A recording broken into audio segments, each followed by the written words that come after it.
What happens when two powerhouse personalities clash on live television in a way that leaves everyone speechless? The explosive confrontation between Joy Behar and Sherri Shepherd had viewers glued to their screens and ultimately led to Joy being escorted off the set. It was a collision of egos, unfiltered opinions, and raw emotion that created a television moment few will ever forget. It began on what seemed like a regular Tuesday morning taping of Sherri Shepherd's daytime talk show. Joy Behar had been invited as a guest to discuss the state of daytime television and share insights from her long career. Producers expected a lively conversation, maybe even some playful tension, but no one was prepared for what actually unfolded. The energy in the studio was high as Sherri opened with warmth, welcoming Joy with genuine enthusiasm. The first moments of the interview felt lighthearted and fun. Joy told stories about her time on The View and praised Sherri for her smooth transition from co-host to running her own successful show. The audience loved Joy's trademark quick wit and laughed along with her sharp commentary. The mood began to shift when Sherri asked Joy about comedy in today's cultural climate. Specifically, she wanted to know how comedians could balance humor with responsibility in an era when audiences are more sensitive to controversial material. Joy's answer came quickly and forcefully.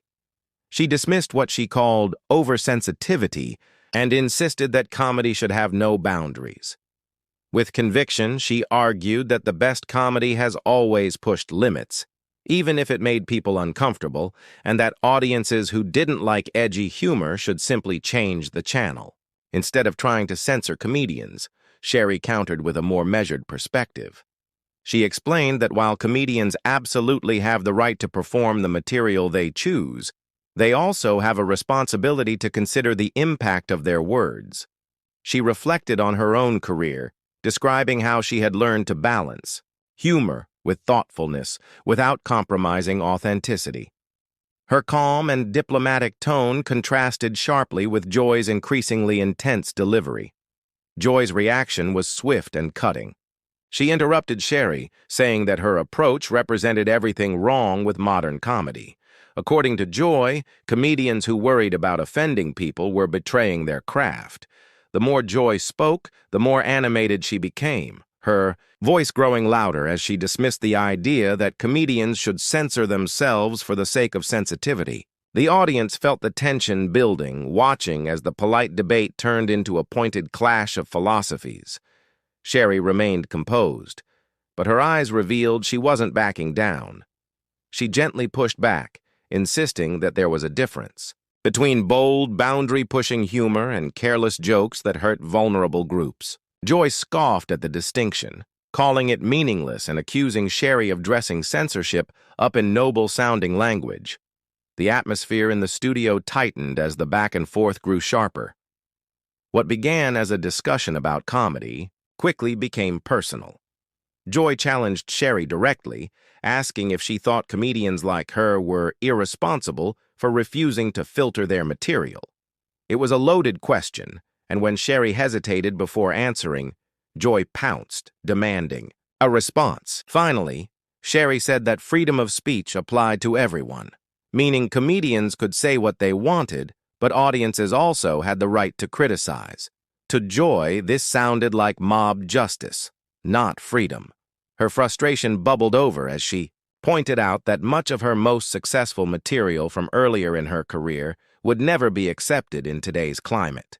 She called it a loss for audiences and accused the entertainment industry of depriving people of honest, provocative humor. Sherri calmly replied that maybe some jokes were best left in the past and that evolving as a comedian wasn't a weakness but a strength. She argued that comedy that relied on cruel punchlines wasn't clever, but lazy. Joy bristled at this. She accused Sherri of implying she was lazy and unimaginative. Sherri quickly clarified that she hadn't meant it as a personal attack, but Joy was already in full defensive mode. She interrupted again, accusing Sherri of building her career by playing it safe and avoiding controversy. The audience gasped at the open dig at Sherri's integrity. Sherri's composure cracked just slightly as she admitted she had never claimed to be controversial, but that didn't make her career any less valid. Joy pressed harder, dismissing Sherri's style as pandering to audiences rather than challenging them. The debate had crossed fully into personal territory. The crowd sat in silence, sensing they were witnessing something unusual and raw.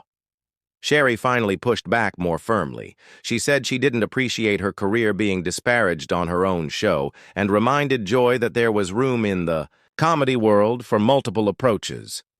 Joy dismissed her words, saying Sherri's diplomacy was exactly the problem with modern entertainment.